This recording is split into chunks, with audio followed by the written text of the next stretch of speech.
He's Alan Kessler, the chainsaw. Alan, it's the end of the series. How are you feeling about it? This week has gone really horribly for me. I had some horrible beats in the 10K Raz. Got down to like 32 players, paying, I forget, 17 or 18 or something like that. And I just got coolered on like 2 straight hands and was out. And these no limits, it's impossible to deal with some of these bad beats I've been getting. It's just crazy. Like people just, like yesterday, guy just decides he's going to go all in with King 10. If he opens, there's a like tight guy behind him, and it's like the perfect spot for me to shove all in from the big blind, because I know the first guy is really light, and instead of folding like he's supposed to, he just puts all the money in. And of course the other guy calls, and I have 2 9s. I just had to fade the last card. There's a picture on my Twitter, and the King 10 guy scoops this massive pot that was supposed to be mine, because he's supposed to fold, and the other guy's supposed to call, who I beat.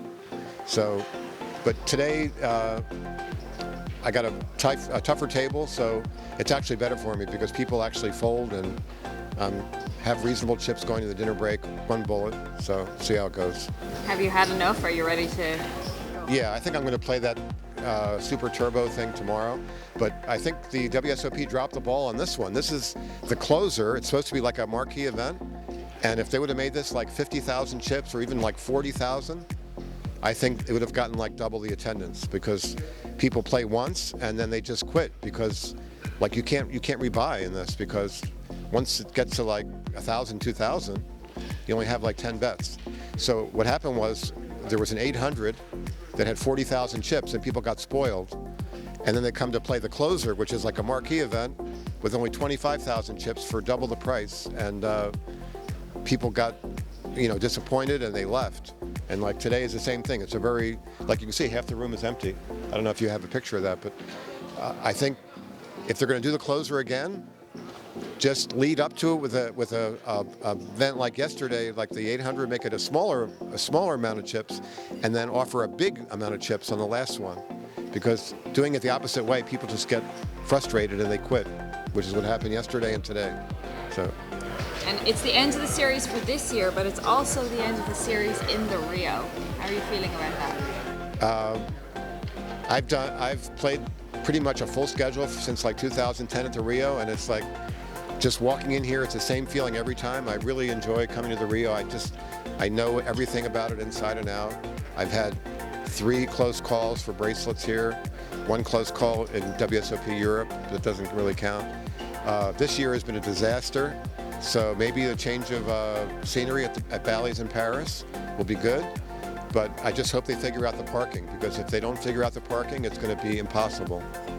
Like you won't be able to even, you'll be basically in prison trying to figure out what to do on dinner break or I don't know what they're going to do, but once you're there, basically you're going to be fine, because you can just walk to any restaurant you want. I mean, you can go to Bellagio, you can go to Cosmopolitan, you can go anywhere. So I think it's just getting people in there and getting that whole intersection figured out where Flamingo crosses Las Vegas Boulevard. It's just one of the worst intersections in the whole Las Vegas. So if they can figure out just getting the cars in there and the parking, I think it'll be fine. And last question, we had the main event finished up this week. We did a poll on Twitter. Was Holmes bluffing or shoving the king-queen for value on the final hand? What was your opinion on it? I think he thought that he had the best hand, but then after the other player, Correa, is thinking for a while, he started getting less and less confident. Like when he originally shoved, I think he thought he had the best hand. But if you look at the video, you can probably do a screenshot of it. When he finally does get called, he groans because he realizes that he made a mistake. So I think when he actually did make the shove, he thought he had the best hand. But when he actually got called, he knew he had the worst hand, if that makes any sense. But in that scenario, he should just check behind, because if he wins the pot, he's a massive chip leader, and if he loses the pot, he's still in there with a lot of chips. Like he's shoving basically with 1 pair with a pretty good kicker, but whenever he gets called, he's not getting called by like a pair of 10s or something. So whenever he gets called, he's basically losing. So if he really thought about it, he should just check behind, because he's either winning a pot and having like a 2-to-1 chip advantage, or he's got a workable stack to, work his way back into the tournament. So I think shoving there or even making a bet there and risk getting check raised is just a huge mistake. He had a great hand that has showdown value. He can just check behind.